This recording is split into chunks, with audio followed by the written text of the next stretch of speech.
يا سيدي المجتمع فيه سادات. عندي سؤال ومن يجاوب علي؟ أحسن تعيش إنسان مملي طموحات ولا تعيش إنسان ما لك هوية؟ أحسن تشوف الورد بين النباتات ولا تشوف الورد في مزهرية؟ أحسن تجيب العلم وقت الجهالات ولا ترد العلم مثل المطية؟ العلم عن غيرك يزيدك درجات ويفتح لك أبواب الحياة الهنية. العلم يعطيك بحياتك خيارات ويفرق وجودك عن جميع البقية.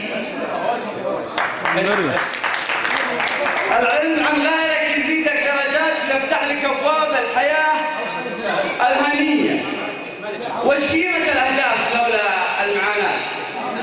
وش قيمة اللي راح لولا البقية؟ المجد عمره ما يجي بالسهالات حتى لو بنادى بعزومة قوية. وحنا رجال الدين ساس الديانات، الأرض من حكم الشريعة غنية، لازم ترف عيون وترف رايات، ولأجل الوطن لازم ندق التحية. وهذا الوطن واليوم يوم الشهادات، وأهل الوطن مع بعض دايم سوية، لازم بلند رؤوسنا بالسماوات ما نشوف غير المزنة العقربية. صوت الوطن يطغى على كل الأصوات، وصمت المواطن عن حقوقه خطية.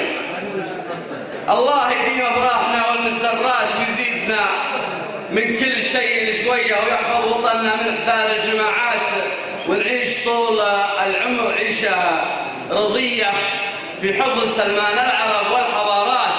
الراعي اللي حب خشم الرعية، اللي زرع حبه على كل الأصوات، اللي زرع حبه على كل الأصوات، وقدم عيونه لجل شعبه هدية من فطرته، لا من ضحك يلمس الذات ولا من حكى الطيب النفوس الردية، ولا من عطى يحرج عطاها الجزيلات، وعطيته ما له وراها جزية. ولو كل حاكم حي للحين ما مات، ما كل عبد الله ولد شمرية.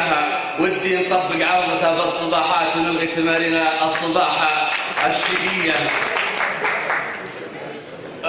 سلمان له مني جليل التحيات، صوته ينور كل يوم الردية، اللي قرارها غير كل القرارات. سلمان بن عم الزمن وجودية، ذراها للشنق وذراها للعبايات، والطب غجد أيام ما هي صدية. 60 نعم وفوقها 10 طلقات، هذا خوي اللي ما وقته خوية.